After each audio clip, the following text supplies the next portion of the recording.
Salut, c'est Mo de la place du milieu. 4ème vidéo sur les blockbusters de l'été. J'oublie pas ces deux œuvres là, elles vont pas s'en sortir comme ça, je vous le dis. Si je vous dis Homecoming, automatiquement vous pensez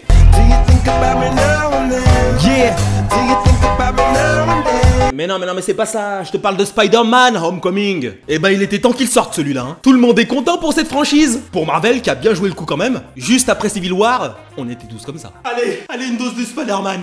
Une dose. Bon, je te donne ma montre. Vas-y, s'il te plaît. Sony aussi, qui garde les droits d'exploitation de l'homme araignée en ayant créé 2 longs métrages totalement oubliables. Et maintenant, Sony assure la promotion du film. C'est pas étonnant qu'il te montre tout le scénario en 2 minutes 30 de bande-annonce. On s'en plaint, Mais à la fin, on est tous dans la salle de cinoche. Et enfin, Tom Holland, qui joue sûrement là le rôle de sa vie. Et le gars, il est super fort. Il est danseur, acrobate, acteur, quoi d'autre? Nickel. Je crois que j'ai parlé de tout le monde. Et moi, du coup, on m'oublie.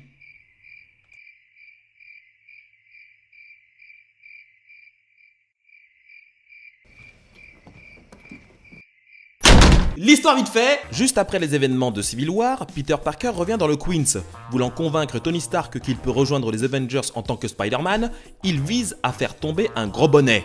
Le vautour. Si vous voulez plus d'informations sur le personnage du vautour, je vous invite à visionner la vidéo des chroniques de Marvel. Et en plus, j'y suis. Eh oui! L'homme araignée, quoi. Ce serait vraiment une araignée? Avec moi, ça se serait passé comme ça. Hé, le voyou, tu ne pourras pas m'échapper. Je t'ordonne de te rendre sur le champ. Pas de chance, l'araignée. Tuer les insectes protège votre famille. Qu'est-ce que j'ai pensé de ton film, John Watt? Mais c'était plaisant, dis donc! On revient à la base des super-héros. Celui qui récupère le chat sur un arbre, qui aide la mémé à traverser la route, alors qu'on nous a habitués à connaître des dieux, des milliardaires, des surhommes, la MCU a l'intelligence de nous faire connaître cette fois-ci un super-héros à l'échelle humaine. C'est que là, on visite pas l'espace, là. Mais le Queens. En fait, Spider-Man, c'est le super-héros de proximité. Mais pour les Avengers, ça reste le stagiaire.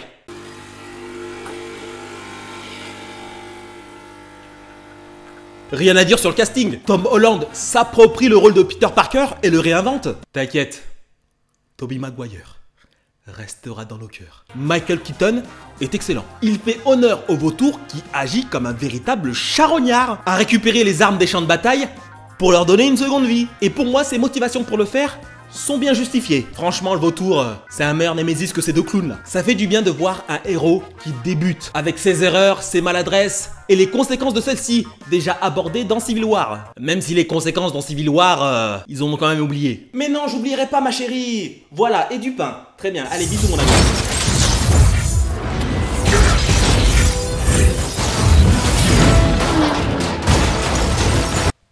Ma voiture! Bertrand a par conséquent divorcé et est devenu SDF. Triste vie. Tony Stark apparaît de manière très judicieuse dans le long métrage. Mais franchement, Spider-Man, il a tapé le code de munitions illimitées, c'est pas possible. Tony Stark, avec ce code, tu te prends plus la tête sur le scénario. Un parachute dans le costume. 576 combinaisons de toile, quoi.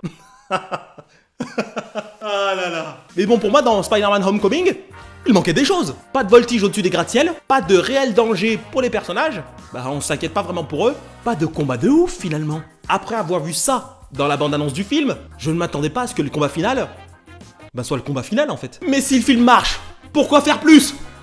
Ça suffit très bien comme ça. Ce film a clairement pour objectif d'intégrer Spider-Man dans le MCU. Et il y arrive très bien. Et on peut très bien voir qu'après 15 ans de suprématie dans le cinéma, Marvel peut même se permettre de s'auto-référencer. À l'image de Karen, jouée par Jennifer Connelly, quoi.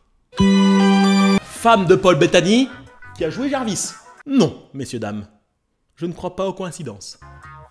En clair, Spider-Man Homecoming signe le retour de l'homme araignée à la maison. Dans un blockbuster qui revient à la base des films de super-héros pour nous offrir un divertissement sans grande folie, mais avec une efficacité, mon pauvre, redoutable. Merci d'avoir suivi cette vidéo, j'espère que ça vous a plu. N'hésitez pas à mettre un pouce bleu si c'est le cas. Je suis disponible, comme d'habitude, sur les interfaces d'interaction virtuelle telles que Facebook, Twitter, Snapchat aussi également et Instagram. Abonnez-vous à la chaîne et faites bien passer le message que la meilleure place au cinéma, c'est la place du milieu.